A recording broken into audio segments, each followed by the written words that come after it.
കേരളത്തിലെ കാലാവസ്ഥയിൽ വന്ന മാറ്റം നമ്മുടെ കാർഷിക വിളയെയും ബാധിച്ചിരിക്കുകയാണ്.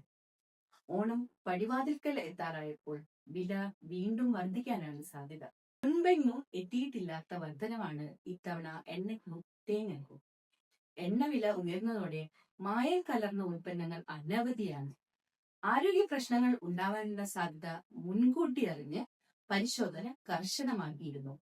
മായം കലർന്ന വെളിച്ചെണ്ണയുടെ കുറെ ബ്രാൻഡുകൾ വിപണിയിൽ നിന്നും മാറ്റപ്പെട്ടു. അങ്ങനെ വന്നപ്പോൾ വെളിച്ചെണ്ണ കിട്ടാതെയായി. അതും വിലവർദ്ധനവിന് കാരണമായി.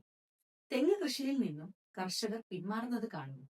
കൂലിയിലെ വർധനവും വളത്തിന്റെ വിലക്കയറ്റവും മറ്റു കൃഷിയെ ആശ്രയിക്കാൻ കാരണമായി. തേങ്ങയുടെ ഉയർന്ന വില കള്ളന്മാർക്ക് തേങ്ങാ മോഷണത്തിന് അവസരമൊരുക്കി. ആളില്ലാത്ത പുരയിടങ്ങളിൽ മോഷണം പതിവാക്കി. 1 കിലോ തേങ്ങയ്ക്ക് 100 രൂപയും വെളിച്ചെണ്ണ കിലോയ്ക്ക് 500 രൂപയ്ക്കും മുകളിലാണ്. സപ്ലൈകോയിൽ 350 രൂപക്ക് വെളിച്ചെണ്ണ ലഭ്യമാണെങ്കിലും സ്റ്റോക്ക് പരിമിതമാണെന്ന് മന്ത്രി GR അനിൽ അറിയിച്ചു. സാധാരണക്കാരുടെ നെഞ്ചിടിപ്പേറ്റി എണ്ണവില കുതിക്കുകയായി.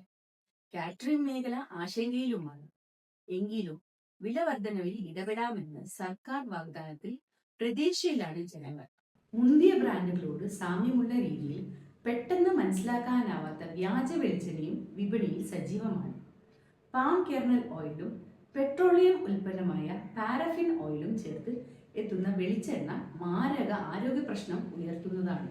ഓണം ആഘോഷമാക്കാൻ മലയാളിക്ക് വെളിച്ചെണ്ണ അത്യാവശ്യമാണ്. വില വർധനവ് ഓണാഘോഷം മങ്ങിയതാക്കും. വില നിയന്ത്രിക്കാൻ സർക്കാർ തലത്തിൽ നല്ലൊരു ഇടപെടൽ തന്നെ ആവശ്യമാണ്.